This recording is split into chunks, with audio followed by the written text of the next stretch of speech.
bantu banga abalungi there is a possibility tuyinza okugenda mu lockdown. Awo olaba babadde baziika omuntu waluwa eyafudde Ebola cases zeeyongedde mu Kampala wakati n'emiriraano. Bannange bw'oba oli kumpi ne sanitizer mubeere nga musanitizing engalo. Ebola yasusse mungi. Ebola mungi nnyo. Abaagala okutagala mu maziika, mikolo, nnyimbe, biki mwebeereremu, temukwatakwata buli wamu, beera ne sanitizer, beera na buli kimu. Ate bannange mulekeraawo okubeera nga mulyalya buli kimu si kyakulya. Tuyinza okudda mu kyobweri mujjukire nti abadde ba planning okuba nga bagenda e Namugongo ababaganye ne bagamba nti embeera essaawa ya kakati si nnungi. Era kyentegeddeko nti essaawa ya kakati n'abali mu kutravelinga nabo bintu byakwekengera.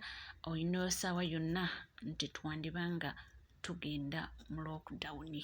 Ebintu birungi si birungi. Otuvuddewo waliwo amawulire agabadde gatambudde nti Juliet Zawedde Mbu yatwaliddwa mu rehabilitation center era nga bagamba nti tali mu mbeera nnungi. Julie checked into a psychic hospital. Nate namulaba yapostinzawo bushoke Tali bulungi. Jukira abalalu b'e Bulaaya tebabeera nga ba Uganda abo babateeka ku mpingu. Tebakuba amayinja. Naye Penge, Julie, by the way, I'm saying this, I'm coming from a good place. Bakwano ba Julie, abantu Julie, if you care about Julie, check in with Julie. Penge, Julie atambula ayogera yekka. Bambe njamunonyamu sister mubuuze. Njamunonyamu. Alokutana. Bambi. Ekyamazeemu amaanyi kati bapasita b'e Uganda bamubba ssente mbuleeta tukusabire anointing oil mbunaazuukuka ekiro mbu bamusabire ate gwe kyolina okumanya n'agamba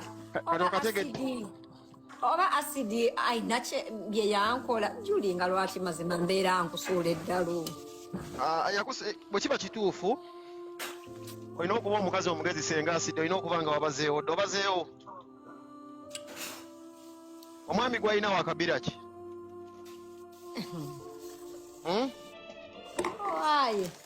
Omwami gwalina wakabira ki? Tanzania.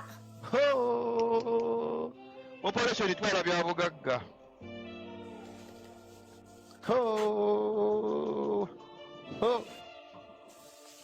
Ate omwami yabinkowadde obufumbo nanti akasente tekakyaliwo. Julie bamukwata mu mukwano. Bambi kibi nnyo njamunonyamu njamukubirako kondabe. Actually njamunonyamu ku weekend. Ate wano najja ne ŋŋamba abantu ne bagamba Julie mulwadde wa mutwe amira empeke ne mugamba nnimba. Mujjukira nga nkibagamba. Yeah. Yawakyogera. Najja ne mbagamba.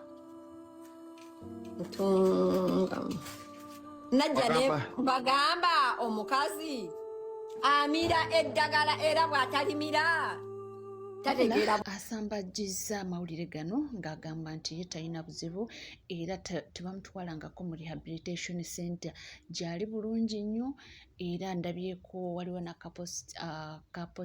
akatambi ka postinze ng'afuluma agenda kukola. Agamba nti ebyo bigambo si bituufu ebamwogerako nti ali mu rehabilitation center. Tuvuddewo omuyimbi Lydia Jasmine Tuesday ovuddeko aneeno twamulaba mu butambi era ne batugamba nti akoze nika. Abantu ne beebuuza omwami we yaani kubanga tebatulaga mwami. Oba mujjukira bulungi waliwo akatambi ke nabalaga waneeno omukyala Prima Kadash ng'avuddeyo n'agamba nti Lydia Jasmine wonaaba ng'otuzannyisa nti mu butuufu tekijja kuba kirungi ng'ayogera ku mukolo ogwo amazima gali nti tebyali bituufu. Lydia Jasmine agamba nti eyo stunt gye yakola yamuyambyeko okumanya mikwano gye emituufu gye giriwa ne baani abamwagaliza ku by'enganda ze nti kya exposinze bangi naye n'agamba nti omukolo gwa ddala gujja era nti guli mu maaso awo si wala nnyo nti tujja kuba nga twerabirako ku mikolo ejja ddala. Ebyo ebigambo bya mukyala Lydia Jasmine. So katulindirire nti eno just yali test kutestinga kulaba abantu emitima gy'abantu bano abeeyita mikwano gye ne b'eŋŋanda. Vuddewo nga byonna bigenda mu maaso. Nagambye nti bawulidde abatiisatiisa bannayuganda nga babagamba nga bakoowoola General Muhoozi Kainerugaba nti aveeyo akwate oyo yenna eyaserebratinze okufa kwa Kalangwa. Bawuliddeyo abatiisatiisa bannayuganda abasanyuse nga Kalangwa afudde. Mbwera beetaaga okukolwako. Salimu Sale, simanya Museveni, Muhoozi aveeyo akwate buli kwo, tewali kye mugenda kukola. Mwe mwabadde nono Nammeere omanyi simanyi oba Katonda yakuwa ekitone ky'omumwe kikozesa bubi sinnategeera. Okakasa ati bannayuganda banyiivu gye muli, njagala mu famire yo Nammeere oluzingayo omuntu omo gy'otubikire ojja kakasa. Omanyi temwewummuzaako. Kyemwagala otugamba mbu oyo Kalangwa w'amaanyi nnyo okusinga abaffe be muzzenga mutta. Liita Nabukenya mukazi wattu. Yasiini Kawuma Kibalama na kati essaawa eno atalabikwangako gy'ali Mayitirege. Mwagala tugamba nti ffe abaffe tebatuluma. Mwagala tugamba nti Hereni waffe teyatuluma. Mukazi wattu eyali omulamu eyakera ku makya n'avuga emmotoka ne yeetwala mu ddwaliro mayina sajjale n'afiirayo nakati postmortem temugituwanga. Mwagala tugamba asagirinya teyatuluma. Musajja wattu yavaayo n'ayogera lumu nti bamuwadde obutwa ne medical resources nti aweereddwa butwa. Mwakolawo ki? Mwagala tugamba nti ono yali yeesimbye ku Kalangwa ffeffe eyakera ku macanga yeetuze simanya ye bamuwanise ku muguwa yeetuze mbu ne mutugamba yeetuze teyatuluma. Ffe abaffe bafa tetulina kulumwa. Ne mwafaayo mu ne tusanyuka nga baddange wafudde temulina kye mugenda kukola muntu n'omu yasanyuse. Abantu baleke basanyuke, Katonda tawuliriramu mmwe. Mwagala tugamba nti abo bonna abantu Kalangwa bwe yagoba ku mataka gaabwe bo tebalina bulumi. Sebo mwagala tugamba nti bado abammwe bafa be tulina okubanga tulaba abaffe tewali n'omu avaayo n'ayogera temutumanyiira. Omuntu wabanga afudde ng'alina ebikolobero bye tetugenda kusirika tujja kwogera. N'abaffe bafa. Abammwe nno bo bafa nomumanya ekibasse naye abaffe babuzibwawo ne battibwa ne bagenda completely nga tetutegedde na kibatta. Amalwaliro gammwe temusobola tubulya kisse muntu. Mu musalawo gwe muwa obutwa mu musalawo gwe mutta. Sebo kati mbusimanya mwekabya obuziga bwa Ggoonya mbusimanya yatandikawo okusekerera abafu. Tewali yatandikawo okusekerera abafu. Byaliwo. Lwakuba omuntu asekerera omuntu abadde omubi. Yes. Ekyo tekijja kukoma. Ekyo njagala mukimanye n'abaffe bafa. Basibwa, bayisibwa bubi nga tetutegedde. So kati mwekume mugende mukaabire omufu wammwe mu muziike mujje emiranga ku internet tebitukwatako. Naffe tukimanyi tujja keera ku makya tufe nga naye bojja okukeera ku makya offe. Yes. Buli muntu alina olunaku lwe. Naye ekyenjawulo nti ffe bw'obanga ofudde ojja kufiira mu kitiibwa teri n'omu ajja sseka. Newe munaaseka amajengulukufu naye nga si bituufu naye abantu mubaleke. Tosobola kuŋŋamba nti abantu basanyuse nga waliwo omuntu afudde ng'abadde akola birungi. Siru kyenkanaawo. Buli muntu abadde akaaba Kalangwa ekayunga awo yegeza muno okwagala okutta pulezidenti waffe. Sebo mwagala tusanyuke tubabibiite tetulina budde obwo we are busy. Ate mwangu omujja omufuwa mu media tulina ebyokuyisaawo tulina okubanja diala forms. Okitegedde temutusibako diversion ya mufu. Temina na lukusa lulanga wano omuntu wa NRM yafudde. Kalangwa olemwa omwana ababuuzizza nti naye nga byonna bigenda mu maaso era nga tukyatunuulira ebigambo ebyogerwa ku bantu naddala abaana buli omu byavaayo byayogera ebitakwatagana nti yo speech ya Namwandu mwagiwulidde. Naye nga yo speech ya Namwandu wa Kalangwa mugiwulidde oba muli eyo mukyebakiriza? Mwe byanammwe eno family tebajja kwetonda. Era mwenna be baakosa abakireyimi mbu baabakosa baabalumya nga mulinda beetonde bano tebajja kwetonda. Omukyala agambye bbaawe y'omu ku bantu ababadde basinga okuyamba muli n'eggwanga. Y'abadde asinga okugaba era nga bye bimu ku bibadde bimuwalanya. N'ekirala mubadde temwogera ku birungi byakola naye nga mulabawo bibi. n'agamba we wabaawo ensonga ate nga nsuubira teriiwo omwoyo gw'omugenzi omukama agulamuze kisa nze nabagambye eno famire tegenda kwetonda baasazeewo okubbinkanya nammwe abajaguza naye kakati mukyala Kalangwa omugenzi kankubuulira ate oyo kyezza nnyo abantu nga bajaguza mmwe ne we muneekuŋŋaanya ekika kiramba temusobola kulwana n'abaana ba social media temusobola nze nno okusooka mbadde mmanyi mbu engeri gy'agambye bayibuli egamba tebamanyi kye bakola nti yeetonze ebyalaali yeetondeddeko bbaawe bye yasobya mukwano abantu abasukka mu 10 tebasobola kuba wrong and that should be a lesson to everyone. Bw'obeera n'obuyinza tobukozesa bubi. Kama will get at you, will get back at you. Okitegeera. Abantu tebasobola tebasobola. Naye mweno family ina arrogance nze sigirabanga. Eno family ina arrogance nze sigirabanga nkuze kutuuka wano ku myaka gye nnina. N'okufa tekubakkakkanya. N'okufa tekubakkakkanya. Naye mukwano temulina kye mugenda kukola ku bantu. Nze nabagambye muveeyo sincerely and apologize to people. One thing you should know, Kalangwa tagenda kudda. Tagenda kudda. Enti mugenda twala kifo ki. Kati mwesiza obi ku bantu, abantu balina obulumi. Yes. Family eri gumite nze njiti. Gambi. Eno family yonna oba kale engeri oba bakulanga balaba tata wawe engeri gyali atulugunyamu abantu wegamba bo ne bakirabanga ekintu ekirina omukyeva olabanga bavuddeyo okubalaata. Ono agambye nti kumbe oyo omwana yabadde ayogera mutabani wa Kalangwa. Kumbe ono mutabani wa Kalangwa, mutabani wa Mwenye. Vile jalazo okulaba olunaku eggulo ng'agamba tata wange yagambye omugenzi alese acres 4 ez'ettaka tutundako buli eka ya milioni 8. Era akoze video n'agamba ffe kitaffe yatulekedde ebisenge bya ssente tulako obutozi abantu bali kunywa bali kulya. We don't give a fuck. Mutabani wa Kalangwa. For we don't care.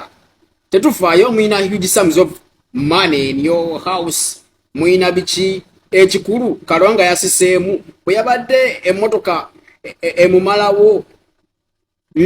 Lwaki yabakubidde ne mutola ku sente ziri mbisenge zijidemu bisenge oba n'ettaka lyabadde anyigiriza abantu okubajjako mu kipatira n'agula obulamu. Kitegeeza there are some things in your control and things beyond your control. Oba olina huge sums of money in your bank account oba mu bisenge byammwe. We don't give a fuck. After all, temuyina gwe muliisa mwe ba motherfuckers. Temuyina gwe muliisa. Ate muyina gwe mugenda kutiisatiisa. Bwabanga akitamu amaze emyaka gyonna nga alumya abantu b'ebweru asanyuse mmwe. In fact, mubadde ng'omusajja omuvubuka omuto akyalina okuliivinga obulamu obadde olina kutukuza kifaananyi kya kitaawo. Taata w'abantu bakulaze ki kyabadde ali. That's why they are jubilating. Awatandise okuwoza mbuga kati tulina ebisenge bya ssente. We don't care. Tuli awammwe. Mwe ani gwe muliisa ogolaba ne badde agoba ku mataka ababbira ente bona abadde tabaliisa. We survive. People survive with the little they have. Okay? So, oba mwina sente, oba mwina eka z'amataka tekyaganya kitaawo kufa. That's why tubagamba tuwali ina right kusopinga muntu yena kusanyuka oba kukaaba.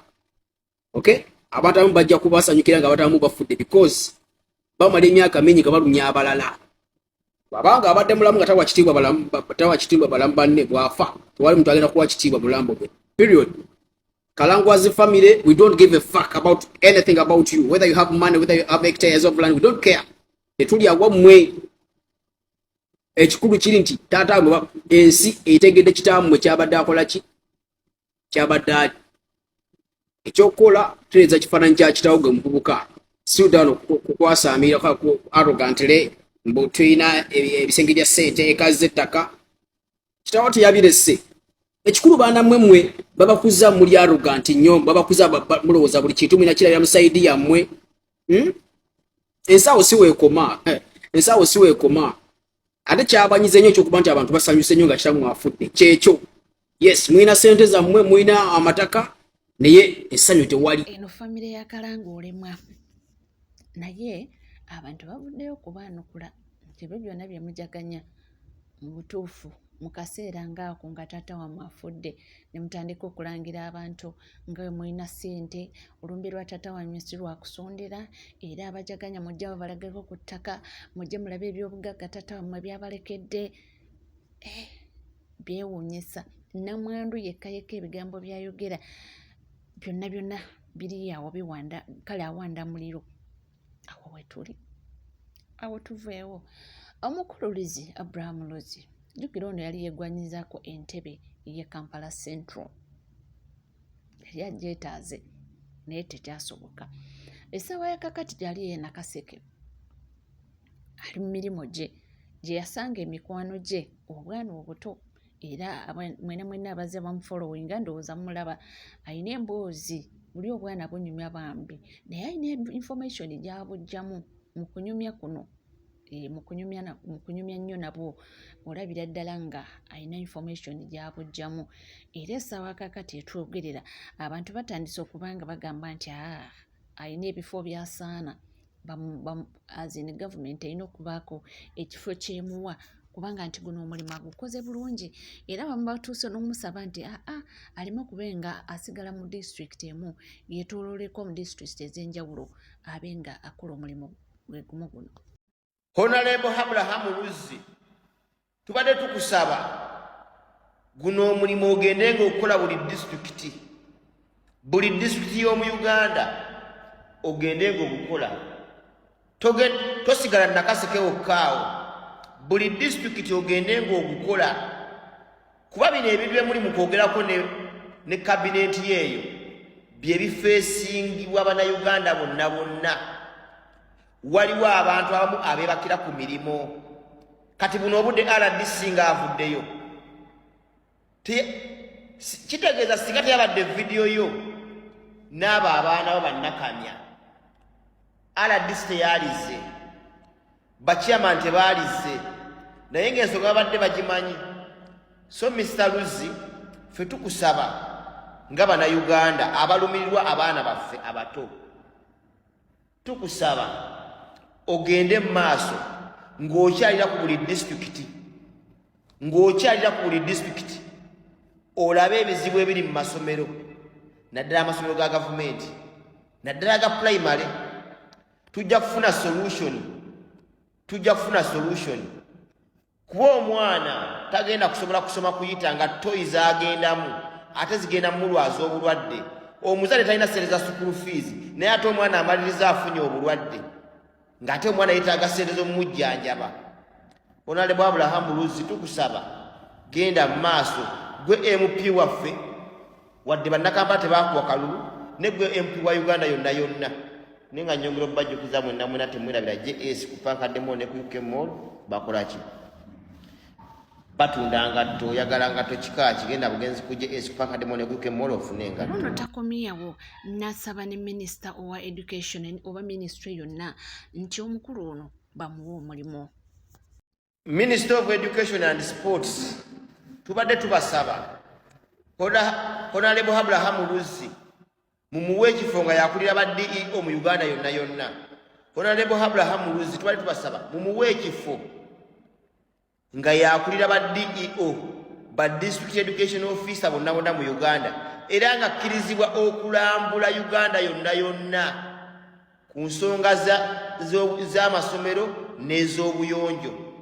Tubadde tusaba busabi Minister of Education and Sports Mama Janet Kataya Museveni ne President w'eggwanga John Kaguta Museveni mutuyambe Honorable Abraham Luzi mumuwe ekifo obanga yakulira ba DEO obanga ng'ayina ekifo ekikwasaganya ku byobulamu mu Uganda naye nga kyamasomero alambula amasomero gonna tujja kutegeera bantu bangi bebakira ku mirimu nenga nyongero bajjukiza mwena temwerabira Aira Cosmetics Pioneer Mall PF38 tutunda skin care products na zimetaga ne perfume unyabulungi abika bulungi ogenda ku Aira Cosmetics PF38 Pioneer Mall ofune skin care products na zimetaga byonna nga bigenda mu maaso abantu nga bamuwa ebimuli bye nawuliddeko nti abanene mu gavumenti bamutaddeko akazito era mbo bamuyise agende yennyonnyoleko mbu abanene mu enakaseke eyo mbo bamutaddeko akazito so tetumanyi oba binaggwa bitya oba binakomenkereza bitya ninga oli ku Legit TV 256 teweerabira kubanga osubscribinga ringinga that notification bell sharinga likinga ebisigadde tukomawo nabyo tovaawo